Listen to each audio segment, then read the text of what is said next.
आज के कार्यक्रम में मंच पर विराजमान और सभागृह में उपस्थित सभी माननीय सदस्य, पिछले 15 दिन से मानवता पर जैसा अत्याचार हुआ है, बहुत लंबे समय से देखने और सुनने को नहीं मिला है। सेकेंड वर्ल्ड वॉर के समय तक समूचा फिलिस्तीन अरबों का था। हिटलर की जुल्म जातियों से डर कर के भागे हुए शरणार्थियों ने वहां पे रहना शुरू किया और समूचा इलाका अंग्रेजों के अंडर में था, जैसे हिंदुस्तान था, पाकिस्तान था, बांग्लादेश था, वगैरह वगैरह।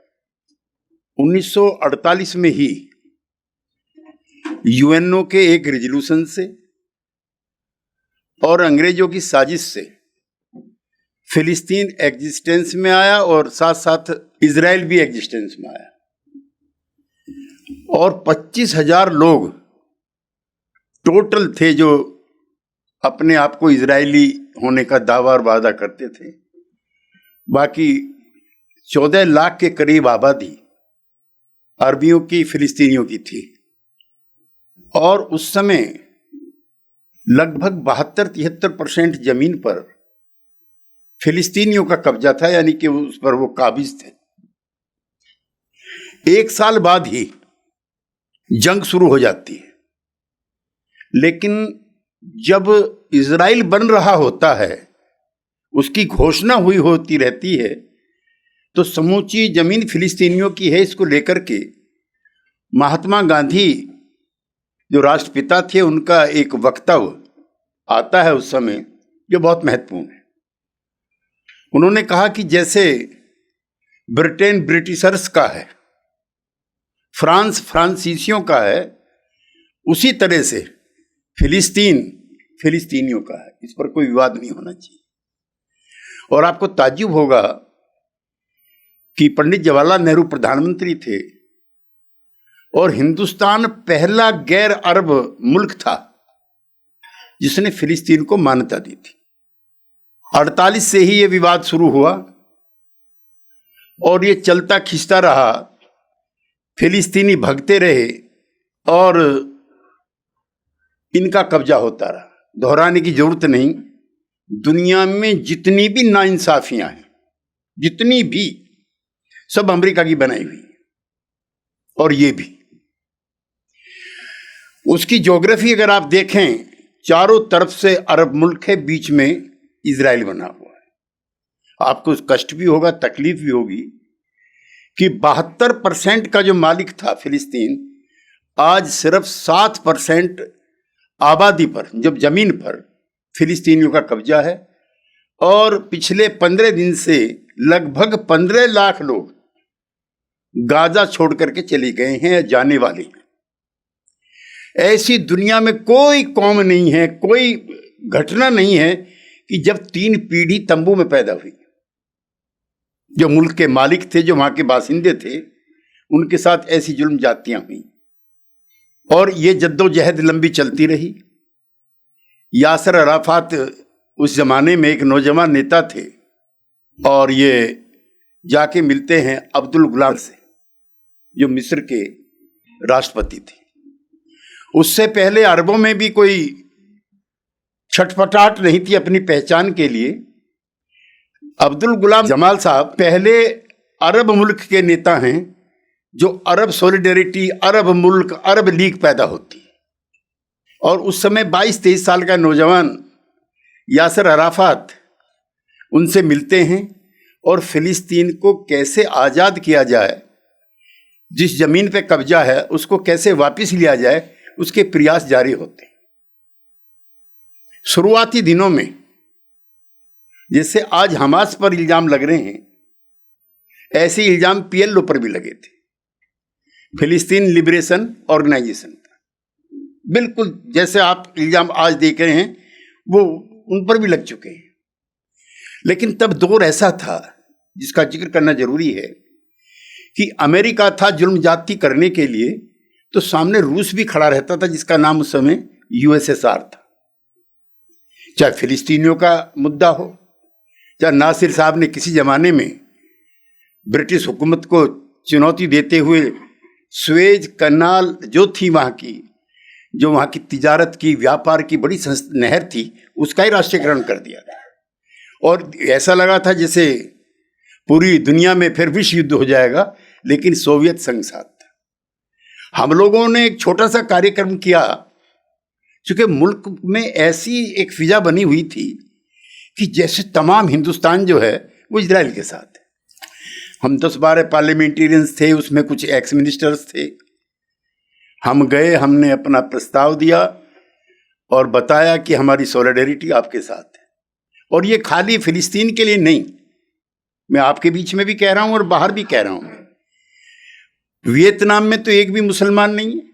जब अमेरिका ने वहां जाति की तो हम तो वियतनाम के साथ भी खड़े थे, और यहां से कोई कम जाति नहीं की। आपको ताज्जुब भी होगा और आपको खुशी भी होगी कि अमेरिका की जो अर्थव्यवस्था खराब हुई वो वियतनाम युद्ध की वजह से हुई। एक एक फौजी पर कई कई लाख रुपए खर्च होते थे वहां लड़ाने के लिए। और आपको याद होगा मोहम्मद अली जो मुक्केबाज है, वो मुसलमान पैदा नहीं हुआ था, वो उस जंग की थी, उसने लड़ने से मना कर दिया कि मैं निहत्ते लोगों पर जुल्म जाति नहीं करूंगा, और उसने इस्लाम धर्म कबूल कर लिया था। 1962 में क्यूबा का विवाद चला, वहां एक मुसलमान नहीं, वहां भी जाति अमेरिका की थी। हम तो पूरा मुल्क उसके साथ खड़ा रहा। याद करो, उस समय खुरुश्चेव थे रूस के प्रधानमंत्री, उन्होंने आइजनहावर पे जूता निकाल लिया था यूएनओ की मीटिंग में, बाकायदा अपने हाथ से कि मारेंगे। तो वहां तो कोई मुसलमान नहीं था।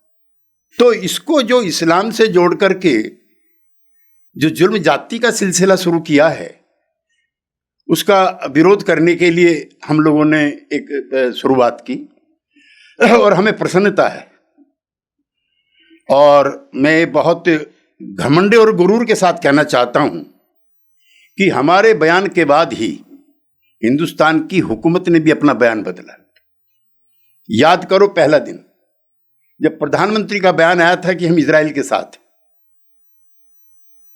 जब 10-12 पार्टियों के प्रोमिनेंट लीडर्स के एमपीज के बयान आए,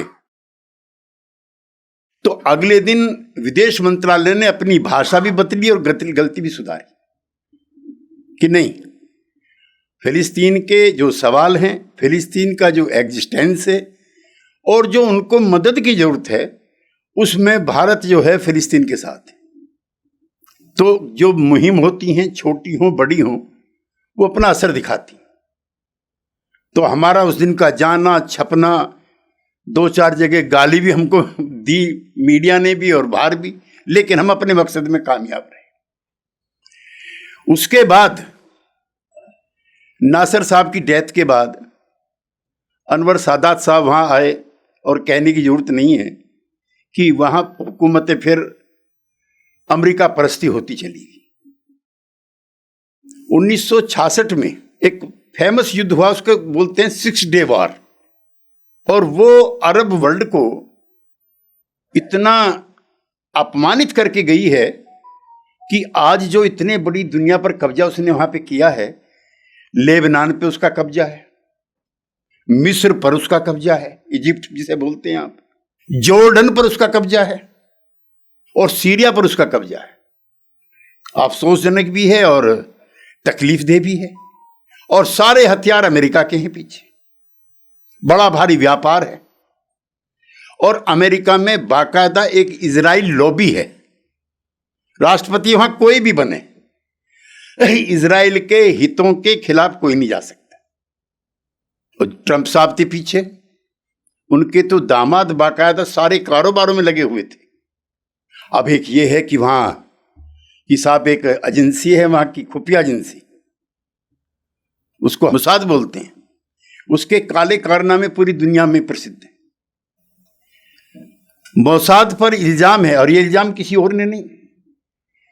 जब राजीव गांधी की हत्या होती है तो उससे पहले चंद्रशेखर जी प्रधानमंत्री बनते हैं।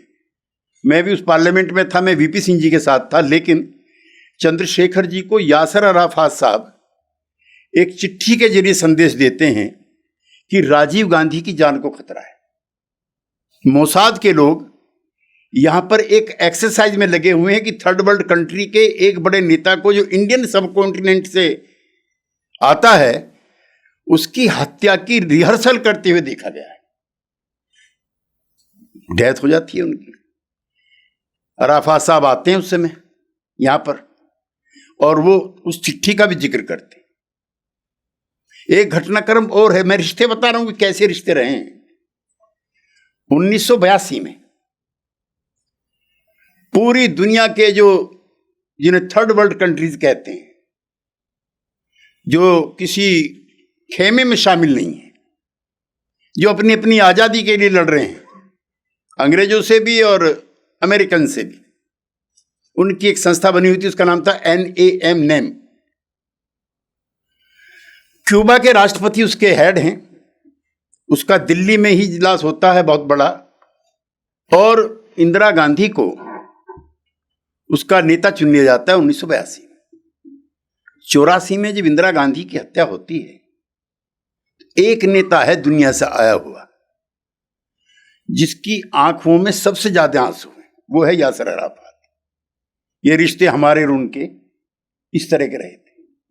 इसी बीच में लड़ाइयां होती रहीं, जमीन छिनती रही, विस्थापित होते रहे, और मैं बहुत तकलीफ के साथ भी कहना चाहता हूं, कभी मिस्र ने, कभी सीरिया ने भी शरणार्थियों को अपने यहां पनाह देने से मना कर दिया। कभी अमेरिका नाराज ना हो जाए। कई दौर ऐसे आए, और आज भी मिस्र का दरवाजा खुला नहीं है, सीरिया का बॉर्डर भी बैन है, लेबनान से जरूर कुछ खबरें ऐसी आती हैं कि वो इसमें मदद करना चाहते हैं या मदद कर रहे हैं। चूंकि जो अमेरिका का ग्रांड डिजाइन था वो उसमें कामयाब हो रहा था। आप सब पढ़ने लिखने वाले लोग हैं। अमेरिका की ख्वाहिश थी कि सऊदी अरबिया के और इजराइल के रिश्ते कायम हो जाएं, उसमें वो कामयाब हो गए। बाकायदा एम्बेसी खुल गई। अमेरिका की ख्वाहिश थी कि किसी तरह से ईरान और सऊदी अरबिया के रिश्ते भी नॉर्मल हो जाएं, और यह प्रक्रिया चली रही थी, प्रोसेस में थी, कि उसी बीच में ये तकरार हो गई। तकरार क्या, मैसेकर हो गया। तकरार तो बराबर के लोगों में होती है, उसके पीछे अमेरिका है और इनके पीछे कोई नहीं है। लेकिन यह भी पहला मौका है, मैं किसी भी प्रकार की हिंसा का समर्थक नहीं हूं, पहले तो मैं ये भी बता दूंगा आपसे, और ना वायलेंस से मसाइल हल होते। लेकिन पहली बार फिलिस्तीन के लोगों ने एक सबक भी सिखाया है कि अगर जुर्म जाति तुम करना जानते हो तो हम भी उससे तकरार के साथ लड़ना जानते हैं। ये पहली बार हुआ है, अब से पहले कभी नहीं हुआ था। मरने वालों की तादाद, रिफ्यूजी की तादाद फिलिस्तीनियों की हुआ करती थी। अब इस बार संकट ये भी है, और मैं उसकी अंदर की जो तैयारियां उसका जिक्र नहीं करना चाहता क्योंकि वक्त उसके लिए नहीं है। पहली बार वेस्टर्न वर्ल्ड ने भी कबूल किया है कि लड़ाई बराबर की है। अब पिछले यूएन के 1 दर्जन रेजोल्यूशन से 1 दर्जन यूएनओ ने कहा है कि राजधानी जेरूसलम नहीं होगी, तेल अवीव के अंदर ही राजधानी रहेगी। अब वहां का जो अब राष्ट्रपति है उस पर भ्रष्टाचार के इतने मुकदमे हैं, वो कभी भी जेल जा सकता है। इसलिए वहां पे जुडिशियल रिफॉर्म कर दिए, जो वहां का सुप्रीम कोर्ट है वो बदल दिया उसने। उसको लेकर अमेरिका भी नाराज है उससे। अब जेरूसलम को लेकर क्या है, एक विवाद की जड़ अल अस्का मस्जिद जो है, अल अस्का मॉस्क के अंदर वो कब्जा करना चाहते हैं। अब बड़ी लड़ाई ये भी हो गई, चूंकि कई बार ऐसा होता है कि रमजान के दिनों में जिस दिन जुमे की नमाज होती है तो मुसलमान भाइयों की भी तादाद बहुत ज्यादा हो जाती है, और इत्तेफाक से गुड फ्राइडे अगर पड़ गया तो ईसाइयों की भी हो जाती है, और एक त्योहार यहूदियों का पड़ता है, और दोनों जगह जाने के लिए एक रास्ता बीच का मस्जिद के बीच में से है। अब आप कल्पना करो कि अलविदा जुमा हो या कोई भी जुमा हो, रमजान का भीड़ है और एक एक नमाजी की तलाशी होने लगी, एक एक की। पता लगा 4 लाख लोग आ गए हैं। कई बार तो जुमे की नमाज में गोली चली है, नमाजी मारे गए हैं। और भाई मुझे आपको बताने की जरूरत नहीं, आप तो सब मेरे से ज्यादा जानकारी रखते हैं। प्रॉफिट की पहली मस्जिद और उनका आखिरी सफर भी यहीं से शुरू होता है। मुझे जॉर्डन तक तो जाने का मौका मिला है और उसका बड़ा एक अपना पवित्र स्थान है। तो उस पर भी कब्जा करने की जो लड़ाई है, उसने इस लड़ाई को और तेज कर दिया है। तो अब तमाम दुनिया में जो इस्लाम के मानने वाले लोग हैं और हमारे जैसे इंसाफ के मानने वाले लोग हैं, उनकी जंग है ये। किसी का भी धार्मिक स्थान हो, हिंदू हो, सिख हो, मुसलमान हो, ईसाई हो, किसी को भी अतिक्रमण करने का अधिकार नहीं है। हमने तो यहां हिंदुस्तान में भी इतनी मुलायम सिंह के साथ रह के गालियां खाई कि बाबरी मस्जिद और राम जन्मभूमि के विवाद को लेकर हमने कहा अदालत भी छोड़ दो भाई। और उसके बावजूद भी यहां पे कुछ बर्बरी ताकतें थी जिन्होंने ये सब अंजाम दिया। खैर छोड़िए उसका नहीं है, लेकिन हम इस राय के हैं कि जिसका भी जो धार्मिक स्थान है उस पर किसी को भी अतिक्रमण करने का अधिकार नहीं। दूसरी बड़ी लड़ाई अब ये हो गई और ये कोई पहला मौका नहीं जब इस तरह की जुल्म जातियों के किस्से आए हों। हम हिंदुओं के अंदर एक महाभारत नाम का ग्रंथ है, जैसे रामायण है, महाभारत है, कुरान शरीफ है, इसी तरह से उसका भी सम्मान है। कोई भी इंसान नहीं बचता उस लड़ाई में। द्रौपदी का श्राप है कि कोई इंसान नहीं बचेगा। एक भी इंसान महाभारत में जिंदा नहीं बचा, 5 पांडव और 6ठे भगवान कृष्ण। लेकिन किसी ने भी रात को किसी पे हमला नहीं किया। जंग के भी वसूल होते हैं कुछ। अस्पताल पे पत्थर नहीं फेंकोगे, गोली नहीं फेंकोगे, छोटे बच्चों को नहीं मारोगे, बूढ़ों को नहीं मारोगे और अस्पताल के पे भी हमला नहीं करोगे। अस्पताल भी कौन सा है? अस्पताल मुसलमानों का नहीं था, वो ईसाई मिशनरीज का है और उसमें पनाह ली है फिलिस्तीनियों ने। तो ईसाई मिशनरी अस्पताल में भी 1000 बेगुनाह लोगों को मारा जाता है, वो भी रात के टाइम पर। वे हम लोगों ने तो महाभारत में भी ये नहीं सुना था। कोई बच्चे पे हमला नहीं करेगा, कोई सोते हुए पे हमला नहीं करेगा, कोई रात को हमला नहीं करेगा। 7 बजे के बाद कौरव और पांडव दोनों साथ बैठते थे। भीष्म पितामह थे, उनसे सीख लेने जाते थे। ये दुनिया की सबसे जालिम लोगों की जमात है जिसने 2 साल के बच्चे से लेकर के 80 साल के बूढ़े तक को मारा है। उनके फोटो देखो और अपने बच्चों को याद करो। आप शकुन में यहां रह ही नहीं सकते जब उन लोगों को उनको शकुन नहीं मिलता है। ये मानवता का तकाजा है। लिहाजा दुनिया का कोई मुल्क नहीं है, इंक्लूडिंग जेरूसलम, जहां लाखों की तादाद में रोज जुलूस, प्रदर्शन, हड़ताल न हो रहे। कोई मुल्क नहीं है। उसकी तस्वीरें आप भी व्हाट्सएप पे देखते होंगे और हम भी देखते रहते हैं। लेकिन यूएनओ, यूरोपियन यूनियन और अमेरिका, इनका स्वभाव और व्यवहार देखिए। मुझे थोड़ी सी खुशी है कि चलो कल से बॉर्डर खुला है। लाशें गिनने में दिक्कत आ रही है, बदबू हो गई। 3-3, 4-4 दिन से लाशें पड़ी हुई। तो आप यहां सुकून से कैसे बैठ सकते जब इंसानियत पर इतनी बड़ी जुल्म जातियां हो रही हैं? लिहाजा उसी फर्ज को अंजाम देने के लिए जगह जगह देश भर में ये कार्यक्रम चल रहे हैं और मैं चाहता हूं कि हिंदुस्तान भी उसी आवाज का हिस्सा बने। हम अपने यहां जुल्म जातियों का टाइम टाइम पे विरोध करते रहे। वियतनाम युद्ध में हम गए, पड़ोसी मुल्क म्यांमार है, एक भी मुसलमान नहीं है, 100 के 100 वहां पे बुद्धिस्ट लोग हैं। वहां की नेता थी आन सान सूकी, उसको जब बंद किया हमने तो तब भी प्रदर्शन किया। लिहाजा हम लोगों को ये कह करके कि हम हमास के समर्थन नहीं, हम इंसानियत के समर्थन में हैं, हम इंसाफ के समर्थन में हैं। जुर्म जातियों के खिलाफ है और जुर्म जाति फिलिस्तीनियों के साथ हो रही है, इसलिए हम उनके साथ खड़े। हम लोगों ने तय किया है कि अगर सब कुछ ठीक रहा और हमारे उत्तर प्रदेश के, मैं तो उत्तर प्रदेश से एमपी रहा हूं, हमारा जो मुख्यमंत्री है उसका फरमान आप लोगों ने सुना कि नहीं? भारत की सरकार का जो स्टैंड है उसके खिलाफ अगर उत्तर प्रदेश में कोई बोला तो जेल जाएगा। तो मोदी जी ने तो अगले दिन अपना स्टैंड चेंज कर लिया। अब पता नहीं योगी जी क्या करेंगे। जो हमारे 75 साल के रेजोल्यूशन हैं यूएनओ के अंदर, जो विदेश मंत्रालय के अटल बिहारी वाजपेयी का आप सब लोगों ने सुना होगा, उनको निकालो भी कब्र में से जहां भी वो हैं, उन पर मुकदमा चलाओ। उन्होंने कहा कि फिलिस्तीन फिलिस्तीनियों का है, और देश के विदेश मंत्री के नाते उन्होंने कहा, यहां नहीं कहा, रामलीला मैदान में कहा, मुसलमानों में नहीं, हिंदुओं के बीच में कहा। और ये जग जाहिर चीज है, इतिहास को कोई बदल नहीं सकता, उसकी धारा को कोई अवरुद्ध नहीं कर सकता। तो आज हम चाहते हैं कि भाईचारे के साथ उनकी हमदर्दी में हम लोग खड़े हैं।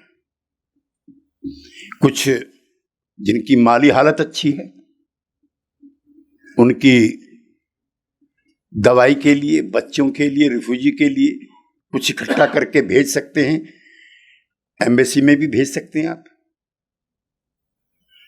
लेकिन हम जो आज आपके बीच में हैं, ये जरूर हम आपसे कहना चाहते हैं कि हिंदुस्तान का बड़ा हिस्सा, अब यूं तो भाई जो फिजा आजकल चली हुई हैं आप भी झेल रहे हो और हमारे जैसे लोग भी झेल रहे हैं। पता नहीं कौन कौन लोग वहां पार्लियामेंट में बैठे हैं और हमारे जैसे लोग बाहर हैं। हमें तो कई बार ताज्जुब भी होता है। मैं 19 महीने तो इमरजेंसी में जेल में रहा, 19 महीने। और आपको ताज्जुब होगा, मेरे साथ 5 जमायती इस्लामी के लोग थे, मेरे इलाके के, मुरादनगर के पास के। तो त्यागी गांव थे, और वो किसी को बुरा ना लगे, वो मुसलमान भी त्यागी थे। तो हम उनसे पूछने लगे भी आप कैसे आए? तो उन्हें खुद ही पता नहीं था कि उन्हें जेल में क्यों भेजा गया। कि जी मैं तो नमाज पढ़ रहा था, जी मैं तो खाना खा रहा था। उनके साथ थे इमरजेंसी में। उसके बाद 1 दर्जन और सत्याग्रहों में हमारे जैसे आदमी को जेल में जाने का मौका मिला। और भाई एक मोहतरमा मालेगांव से, भोपाल से एमपी बन के आ गए। एक एमपी आपके विधुड़ी साहब ही हैं। नमूने देखो ना, नमूने कैसे कैसे आए। तमीज नहीं, अखलाक नहीं, पढ़ाई नहीं, सियासत नहीं, जानकारी नहीं। यह तय हुआ है कि जो गंदी से गंदी जुबान बोले उसको वहां भेजो। अब मैं जहां का रहने वाला हूं, उन चीजों का मैं जिक्र आज की तारीख में मौजूद नहीं समझता। मैं जहां से एमपी रहा हूं, गाजियाबाद से, दादरी भी उसके बाजू में। जब ये काऊ वाला मामला चल रहा था तो 2-3-4 हजार का एक क्राउड, उसको 5 किलोमीटर से पता लग जाता। हमने महाभारत में सुना था कि वहां कोई ऐसी दूरबीन थी, दूर से पता लगा लेते थे। नहीं, आजकल तो हमें कोई नहीं दिखता कि उसके फ्रिज में गाय का मांस रखा हुआ है। 5 किलोमीटर दूर भीड़ ने पता लगा। अखलाक नाम था उसके। और उसके घर पे धावा मारो, मारो पीटो, ये करो वो करो वगैरह वगैरह। मैं भी उस समय पार्लियामेंट में था, मैंने उठाया थे सवाल। उसका बेटा इंडियन आर्मी में है और वो गा रहा है कि सारे जहां से अच्छा हिंदुस्तान हमारा। उसी दिन वहां के एमपी का जन्मदिन है। प्रधानमंत्री उसको तो मुबारकबाद देते हैं जन्मदिन की। हमने कहा उसके बेटे से भी हालचाल पूछ लेते, भाई क्या हाल है उसका। ये कोई सियासत की चीजें हो जाएंगी, माफी चाहता हूं, मेरे को मकसद ये उसका नहीं है। हम अपने मूल उस पर ही आते हैं। तो माहौल यहां का बिगड़ा हुआ है और ऐसा पेश किया जा रहा है। अच्छा भाई, लंदन में क्यों 2 लाख का जुलूस निकल गया? अमेरिका में क्यों 5 लाख का निकल गया? जेरूसलम में क्यों निकल गया? बर्लिन में क्यों निकल गया? कोई मुल्क दुनिया का नहीं है जहां पर इस जुल्म जाति के खिलाफ बड़े बड़े जुलूस ना निकल रहे हैं। आप दुआएं भी कर सकते हैं, आप इकट्ठा होकर के जुलूस निकाल करके जाने की जो रिवाज थे उन पर तो आजकल रोक यहां पे दिल्ली में भी लगी हुई है। लेकिन हम लोग चाह रहे हैं, हम कुछ लोगों से बातचीत हुई है कि रफ़ी मार्ग पर विट्ठल भाई पटेल हाउस में जो उसका बड़ा क्लब है, उसमें बड़ी बड़ी मीटिंगें होती हैं। हमने उसमें अटल बिहारी की, इंदिरा जी की, चंद्रशेखर जी की, चरण सिंह जी की, सब नेताओं की मीटिंग वहाँ होती है और वो दिल्ली के दिल में है।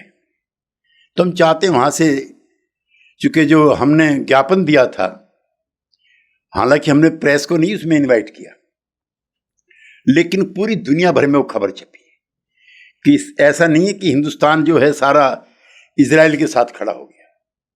बहुत बड़ी तादाद है वहाँ पर। कौन सी पार्टी नहीं थी? RJD, JDU, Congress, CPI, CPM, Sapa, Basapa, CPI, ML, कौन सी पार्टी नहीं थी उसमें? और पार्लियामेंट नहीं चल रही है, वरना एक पार्टी छोड़ करके कोई पार्टी नहीं है। हम तो सब जानते हैं, अब ये जातिगत जनगणना का चल रहा हम लोगों का। एक पार्टी बताओ जो एनडीए में हो और हमारे साथ न हो।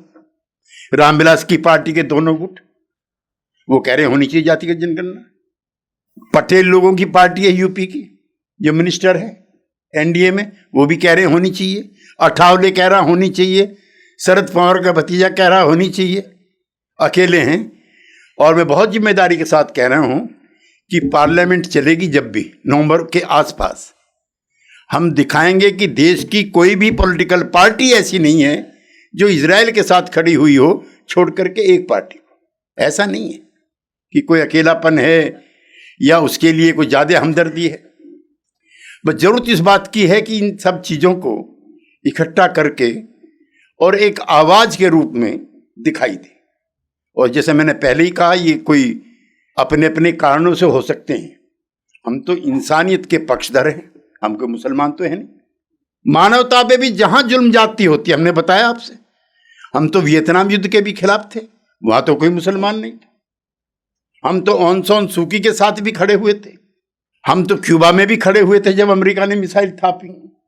और हम महसूस करते हैं कि आज दुनिया में सबसे ज्यादा दुखी कौम उनकी है जो 3 पीढ़ियां जिनकी तंबू में पल रही हैं। इंसानियत का तकाजा है, ह्यूमैनिटेरियन ग्राउंड का तकाजा है, और आपकी जो आत्मा है, आपका जो दिल है, उससे जो निकली ही आवाज है, उसका तकाजा है कि हम सब लोग इस इंसाफ की जंग में अपने फिलिस्तीनी भाइयों के साथ खड़े हों। बहुत बहुत शुक्रिया।